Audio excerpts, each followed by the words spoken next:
오늘 함께 살펴본 말씀은 데살로니가 후서입니다. 데살로니가 후서 1절에서 17절까지 말씀입니다.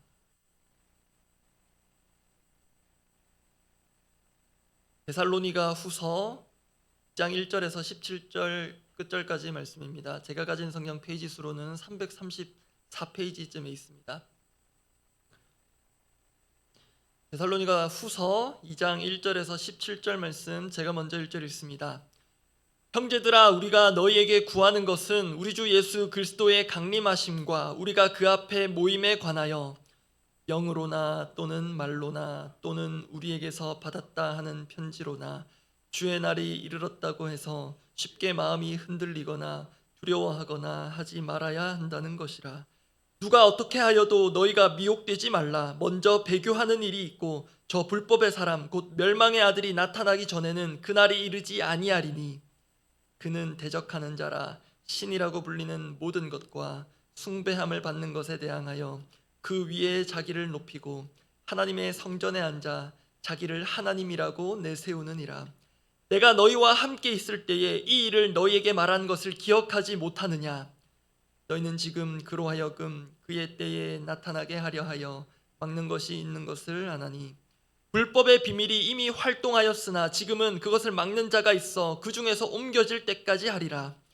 그때에 불법한 자가 나타나리니 주 예수께서 그 입의 기운으로 그를 죽이시고 강림하여 나타나심으로 패하시리라. 악한 자의 나타남은 사탄의 활동을 따라 모든 능력과 표적과 거짓 기적과 우리의 모든 속임으로 멸망하는 자들에게 있으리니 이는 그들이 진리의 사랑을 받지 아니하여 구원함을 받지 못함이라. 이러므로 하나님이 미혹의 역사를 그들에게 보내사 거짓 것을 믿게 하심은 진리를 믿지 않고 불의를 좋아하는 모든 자들로 하여금 심판을 받게 하려 하심이라. 주께서 사랑하시는 형제들아, 우리가 항상 너희에 관하여 마땅히 하나님께 감사할 것은 하나님이 처음부터 너희를 택하사 성령의 거룩하게 하심과 진리를 믿음으로 구원을 받게 하심이니 이를 위하여 우리의 복음으로 너희를 부르사 우리 주 예수 그리스도의 영광을 얻게 하려 하심이니라. 그러므로 형제들아, 굳건하게 서서 말로나 우리의 편지로 가르침을 받은 전통을 지키라. 우리 주 예수 그리스도와 우리를 사랑하시고 영원한 위로와 좋은 소망을 은혜로 주신 하나님 우리 아버지께서 17절 함께 읽습니다.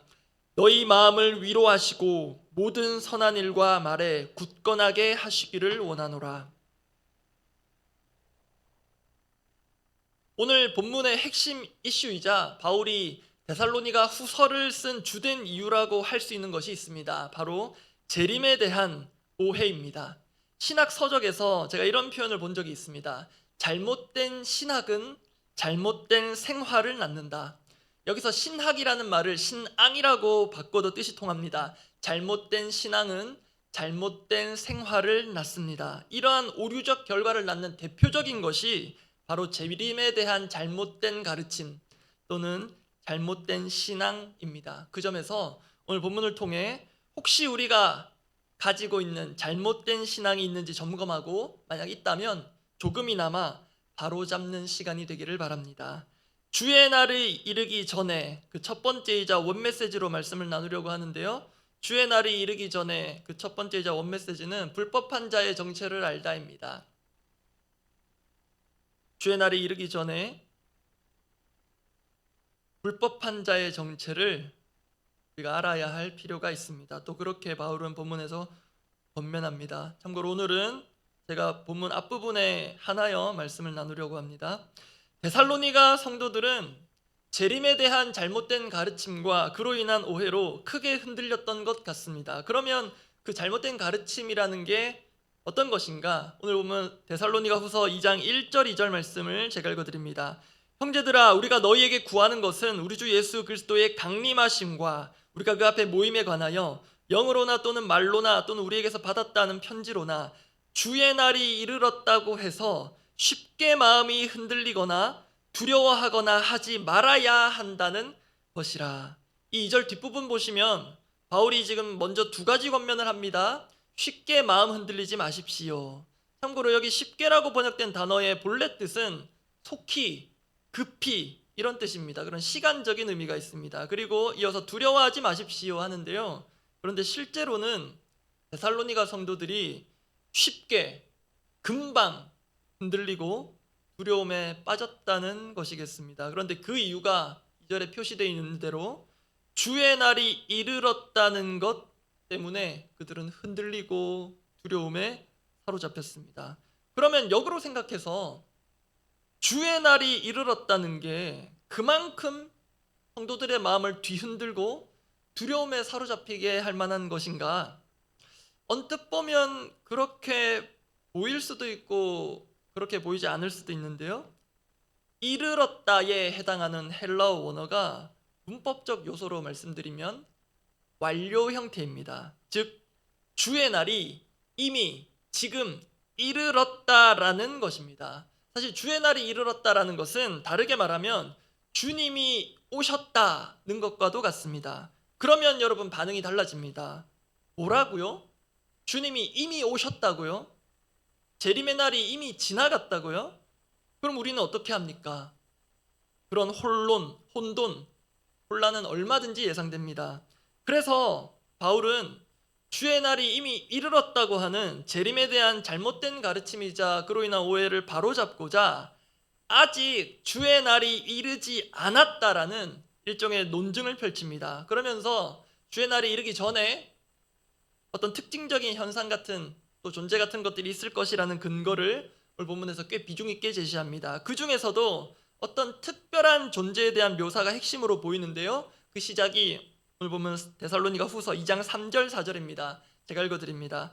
누가 어떻게 하여도 너희가 미혹되지 말라. 먼저, 즉 주의 날이 이르기 전에 먼저 배교하는 일이 있고 이제 특별한 존재가 나타납니다. 저 불법의 사람, 곧 멸망의 아들이 나타나기 전에는 그날이 이르지 아니하리니. 보이십니까? 아직 그날이 이르지 않았다. 그 전에 이런 자가 나타날 것이다. 그리고 그 불법의 사람을 더 묘사하고 있습니다. 4절 이어서 제가 읽습니다. 그는 대적하는 자라 신이라고 불리는 모든 것과 숭배함을 받는 것에 대항하여 그 위에 자기를 높이고 하나님의 성전에 앉아 자기를 하나님이라고 내세우느니라. 바울은 주님 오시기 전에 일명 불법의 사람이라 할 만한 자가 분명히 나타날 것이라 합니다. 그리고 그 불법의 사람이 가진 또 다른 이름들, 그리고 그가 행할 일들을 구체적으로 열거합니다. 그 중에서도 단연 절정은 이 불법의 사람은 4절 뒷부분에 있는 것처럼 자기 자신을 하나님이라고 사칭한다고 합니다. 이러한 불법한 자에 대한 바울의 예언적인 경고가 계속 이어집니다. 오늘 보면 데살로니가 후서 2장 7절 8절 제가 마저 읽어드립니다. 불법의 비밀이 이미 활동하였으나 지금은 그것을 막는 자가 있어 그 중에서 옮겨질 때까지 하리라. 8절은 함께 읽어보겠습니다. 그때에 불법한 자가 나타나리니 주 예수께서 그 입의 기운으로 그를 죽이시고 강림하여 나타나심으로 패하시리라. 여기서 8절 앞부분에 불법한 자가 나타나리니 라고 되어 있는데요. 이것은 어느 날 짠하고 이런 자가 등장한다는 것이 아닙니다. 나타나리니라고 번역된 헬라어 원어의 기본 뜻은 계시하다입니다. 요한계시록 할 때 그 계시입니다. 풀어서 말씀드리면 열어 보이는 것입니다. 즉 갑자기 나타난 것이라기보다 원래 있었으나 정체를 숨기고 있었거나 정체를 상대방이 모르고 있었다가 이제는 때가 되면 불법한 자의 정체를 드러낸다는 것입니다. 굳이 비유하자면 신천지 같은 존재 저는 떠오르더라고요. 그래서 예수님의 강림 전에 그러한 존재가 등장할 것이고 결국엔 정체를 드러낼 것이고 결국은 주님께서 친히 불법한 자를 처단할 것이다. 이것이 바울이 전하는 재림에 대한 바른 가르침입니다. 그러면 여기서 궁금한 점이 생깁니다. 본문에서 계속 등장하는 바울이 반복해서 언급한 이 불법의 사람, 불법한 자, 그는 누구인가? 라는 것입니다. 유의해서 보신 분들은 아시겠지만 바울은 불법이라는 표현을 본문에서 반복해서 사용하고 있습니다. 예수 그리스도를 대적하고 성도들을 혼란에 빠뜨리는 자의 가장 대표적인 특징을 또 가장 먼저 불법한 사람, 불법이라 칭한 것입니다. 이 불법으로 번역된 헬라어 단어가 아노미아라고 읽습니다. 영어식 표현으로 하면 아마 들어보셨을 것입니다. 아노미. 원래 발음상으로는 에너미 이렇게 되는 그 아노미입니다. 그런데 그 어원이라고 할 수 있는 이 헬라어 아노미아는 두 단어의 합성어인데요. 참고로 헬라어에서 앞에 붙는 그 아는 부정어의 의미를 가지는 접두사입니다. 그래서 무엇이 없다, 없는, 영어로 치면 not 또는 no입니다. 그리고 아노미아 뒤에 붙은 노미아는 법이라는 뜻입니다. 그래서 단어 자체의 뜻을 풀어보면 법이 없는 또는 법이 제 기능을 하지 못한 그런 상태가 아노미입니다. 그렇게 보면 엄밀히 말해 본문에서 불법이라고 번역된 단어는 무법이라는 뜻과도 통합니다. 소위 무법천지가 아노미 상태인 것입니다. 그런데 이 불법이자 곧 무법이라는 것이 죄와 관련해서 매우 중요하게 기록되어 있는 성경 구절이 요한일서에 있습니다. 요한일서 3장 4절을 제가 읽어드립니다. 죄를 짓는 자마다 불법을 행하나니 죄는 불법이라. 예상하실 분들도 있겠고 제가 힌트를 넘어서는 답을 써놨는데요. 여기서 불법이라고 번역된 단어 역시 오늘 데살로니가 후서 본문에서 나온 단어들과 마찬가지로 헬라어 원어가 동일합니다. 그래서 이렇게 읽을 수도 있습니다. 요한일서 3장 4절을 죄를 짓는 자마다 무법을 행하나니 죄는 무법이라. 어떤 느낌이 드십니까? 여러분, 이것이 죄에 대한 성경적 정의이며 성경의 정의입니다. 진리가 가지는 심오한 단순성을 너무나도 잘 보여주는 구절입니다. 죄는 불법이라, 죄는 무법이라. 그런데 여러분, 바로 이 대목에서 오늘 본문에 등장한 불법의 사람의 실제적인 정체가 드러납니다. 다시 오늘 본문 데살로니가 후서 2장 3절 4절을 제가 읽어드립니다. 누가 어떻게 해도 너희가 미혹되지 말라. 먼저 배교하는 일이 있고 저 불법의 사람, 이 불법의 사람의 가장 핵심적인 특징 4절 뒷부분에 있다 했습니다. 자기를 하나님이라고 내세우는 이 불법의 사람, 주님 오시기 전에 활개치며 믿는 자들을 혼란에 빠뜨릴 그 불법의 사람이자 무법의 사람의 최악은 보시는 대로 자기를 하나님이라고 내세우는 것입니다. 이게 무법의 극치입니다. 왜 자기가 하나님입니까? 자기가 법이기 때문입니다. 그래서 무법이라고 쓰고 읽지만 들여다보면 실제로는 무법이 아닙니다. 왜냐하면 자기가 법이기 때문입니다. 그게 무법의 실체입니다. 자기가 법이다, 내가 법이다. 이것을 조금 신학적 용어로 포장해서 옮기면 이렇게 됩니다. 나는 신이다. 2023년도에 저는 보진 못했지만 넷플릭스에서 동일한 제목 나는 신이다라는 다큐가 나와서 사회적으로 큰 이슈가 된 적이 있습니다. 지금도 그 여파가 있는 것으로 알고 있는데요. 공식 소개줄이 한글로 이렇게 되어 있더라고요. 제가 읽어드려봅니다. 대한민국 현대사 속 메시아들과 이들 뒤에 숨은 사건과 사람을 추적하는 넷플릭스 다큐멘터리 시리즈.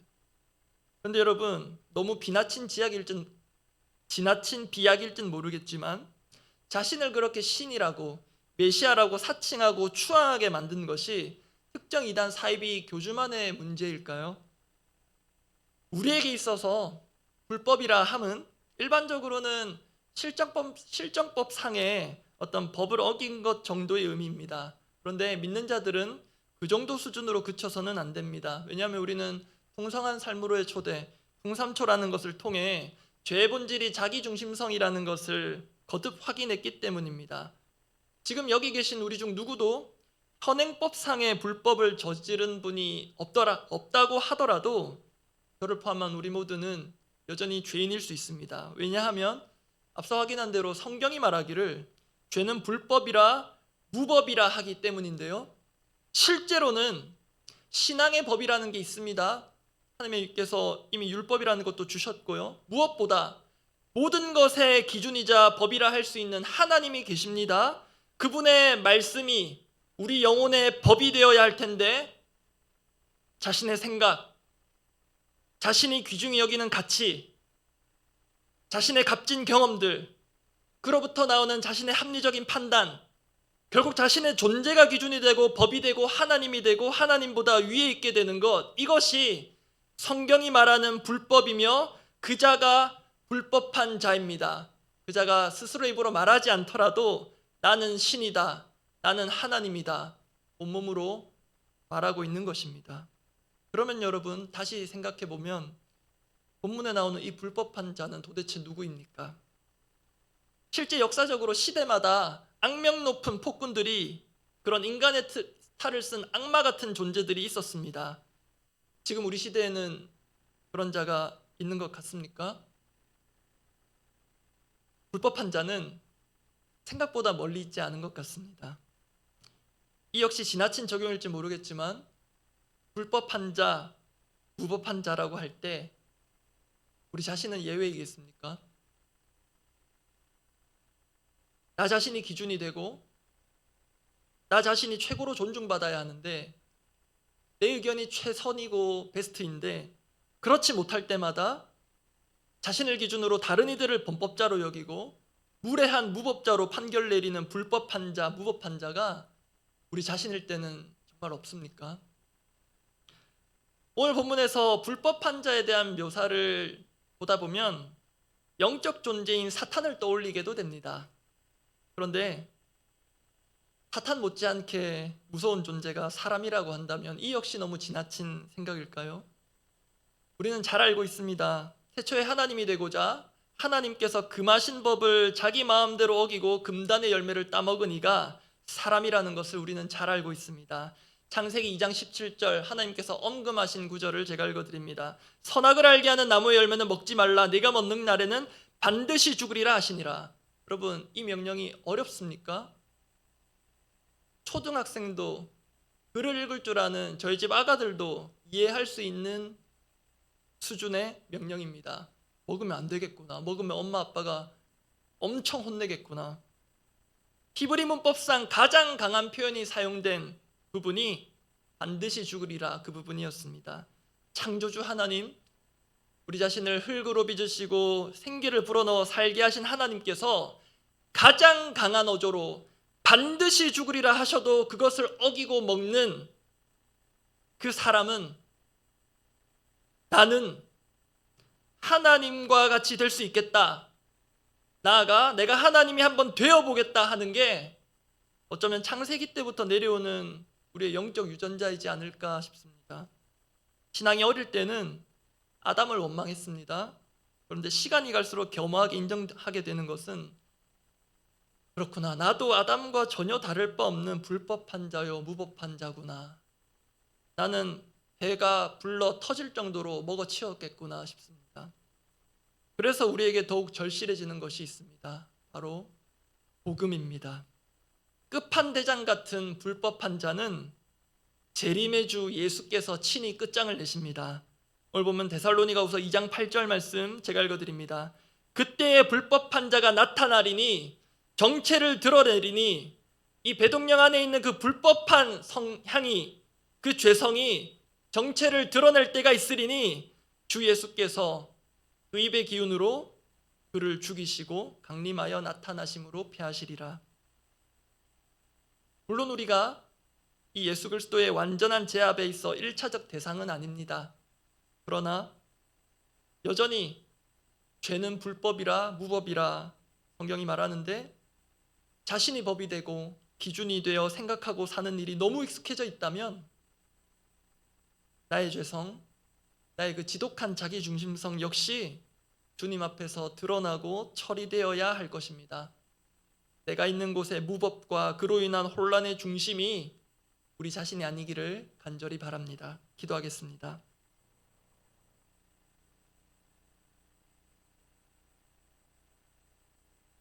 말씀 나누는 가운데 요한일서 3장 4절 말씀, 죄는 불법이라고 했던 심오하고도 단순한 성경의 진리를 잘 보여주는 그 구절 바로 이어서 나오는 요한일서 3장 5절 말씀 제가 읽어드립니다. 그가 우리 죄를 없애려고 나타나신 것을 너희가 아나니 그에게는 죄가 없느니라. 이것이 복음인 것은 그 지독한 무법자적인 우리의 이 유전적 특성이라고 할 수 있는 이 죄성, 자기중심성을 없애실 유일한 분이 우리 주님이시기 때문입니다. 우리의 기도 제목이 이렇습니다. 정말 나도 모르게 이렇게 되는 것 같습니다. 내가 절대적 기준이 되고 세상의 중심이 되어 자신도 모르게 하나님의 자리에까지 올라있는 우리의 영적 현주소를 직시하게 하옵소서. 아니면 다행인데요, 만약 그 자리로 슬금슬금 올라가고 있거나 정신 차려보니 내가 하나님을 밟고 있다면 정말로 말 그대로 정신을 차려야 하겠습니다. 하나님이 되고자 하는 달콤하고도 치명적인 죄를 우리 인간의 힘으로는 떨쳐낼 수 없습니다. 이 절망과 한계 위에 복음이 꽃을 피울 것입니다. 참 하나님이신 예수님께서 우리를 마땅히 있어야 할 본래의 자리로 내려앉게 하옵소서. 정말로 성령께서 우리 영적 현주소를 보게 하시고 우리에게 너무나도 굳어질 대로 굳어진 이 무법한 자의 그 특징, 내가 법이 되고 기준이 된 지독스러운 자기 중심성에서 조금이나마 벗어나는 그런 믿음의 사람 되게 해달라고 함께 기도하겠습니다. 하나님 아버지, 그래도 나는 꽤 괜찮은 사람이라고 수철한 준법 정신 가운데 꽤 사회를 이롭게 하고 이 공동체에 유익을 끼치는 꽤 나이스한 사람이라고 여기고 있지만 그 생각 자체가 하나님 기준됨을 밀어내고 내가 속한 곳의 기준이 되어 내가 생각하고 판단하고 모든 것이 하나님 말씀보다 위에 있고 하나님보다 위에 있는 우를 착각하며 범하고 있다면 주님, 그런 영적 현주소를 보고 깨닫게 하여 주시옵소서. 주어진 사명이 있기에 말씀을 준비하고 나누는 저 역시 내가 전하는 말씀이 진리일 뿐인데 내가 생각하고 판단하고 내가 살아가는 모든 것이 진리가 된 것인 마냥 착각하고 독단과 독선에 빠져 있다면 주님, 그렇게 취해 있다면 얼른 정신 차리게 하시고 성령께서 또 믿음의 사람들을 통한 입술을 통하여서 제정신을 차리게 하시고 그런 일침을 주사 정말 주님, 하나님의 자리에 오르려고 하는 그 본성을 꺾어 누르게 하시고 그것이 내 힘으로 되지 않기에 주 예수께서 우리의 지독한 자기 중심성을 꺾어주시고 무너뜨려주시고 제하여 주시기를 바라며 나아가오니 주님, 그렇게 자신의 정말 해도 꺾이지 않는 그 죄된 본성들을 주님 앞에 내려놓고 하나님의 일하심을 기대하며 재림의 날을 오늘 준비하는 믿음의 사람들 되게 하여 주시옵소서. 우리 공동의 기도 제목을 두고 기도하겠습니다.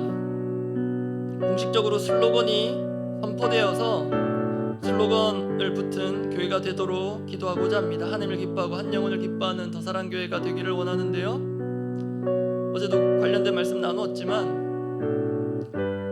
반대로 하나님께서 결코 기뻐하시지 않는 생각과 삶을 살아가면서 하나님을 기쁘시게 할 수는 없는 것입니다. 그 중에서도 핵심인 자기중심적인 사고방식과 행동 양식으로 굳어져서 하나님을 기뻐하시지 않게 하는 일에 너무 익숙해 있다면 주님, 조금이라도 오늘 하루만큼이라도 벗어나게 하옵소서. 이것이 우리의 진중한 기도가 되기를 원합니다. 그리고 우리 모두의 영적 추억이기도 하고 기대하는 바인 가을 특별 새벽 부흥회가 준비되고 이제 진행될 것인데 주제처럼 사람의 열심이 아닌 하나님의 열심으로 우리의 모든 삶과 사역들이 이루어짐을 보게 하시고 가을 특별 새벽 부흥회 준비하는 이들부터가 하나님의 열심으로 이 모든 것이 차근차근 진행되는 것을 보게 해달라고 기도해 주시면 좋겠습니다. 그리고 우리 교회 5대 비전이 있는데요, 담임 목사님께서 이제 한 주 한 주 관련해서 메시지를 전해 주실 텐데 첫 번째 비전이 예배의 감격이 있는 교회입니다. 이 비전이 매일 경험되게 하시고 그 감격이 한 주를 살아가는 힘이 되는 그런 원동력이 되는 그런 선순환을 우리 모두가 경험하게 해달라고 기대하며 이 비전의 구현자가 바로 나 자신이 되게 해달라고 그렇게 기대하는 마음으로 기도하고 또 필요한 이들을 위해, 회복이 필요한 이들을 위해 각자 기도하고 돌아가시기 바랍니다. 기도하겠습니다. 하나님 아버지, 바로 오늘 이 시간 이 자리가 하나님을 기뻐하고 한 영혼을 기뻐하는 그렇게 우리의 마음을 다시 한번 다잡는 시간 되기를, 그런 교회로 우리를 세워주시는 시간 되기를 원합니다. 그렇게 구하면서도 하나도 하나님께서 기뻐하시지 않는, 기뻐하실 수 없는 생각과 행동으로 그렇게 이중적이고 모습적인 삶을 살아가고 있다면 주님, 우리를 일치된 삶, 삶이 일치된 삶으로 다시 한번 이끌어 주시옵소서. 우리 모두가 영적인 추억이 있고 영원히 기대하고 있는 가을 특별 새벽 부흥에 또 준비하고 있습니다. 하나님의 열심으로 모든 것이 이루어지고 진행되는 것을 보게 하시고 6일만의 특세가 아니라 나머지 모든 360일에 준하는 모든 인생이 하나님의 열심으로 이루어지는 것을 보는 특별한 은혜가 삶 가운데 펼쳐지게 하옵소서. 예배 감격이 있는 교회가 되기를 원하는데 그것이 주일에 한정된 시간과 이 장소에서만이 아니라 매주 매일 경험되게 하시고 그 감격으로 한 주를 살아가는 그 영적 선순환이 우리 공동체 가운데 있게 하여 주시옵소서. 주님, 응급 상황에서 벗어나 이제 회복을 바라며 한 고비를 넘기게 하심을 감사합니다. 사람 눈에 보이지 않는 사람 스스로가 자신의 혈관도 제어할 수 없는데 눈에 보이지도 않는 그 미세한 혈관들을 친히 만드시고 주장하시는 창조주 하나님께서 온전히 모든 것들을 회복시키사 일상이 회복되도록 주여 붙드시고 은혜를 더하여 주시옵소서.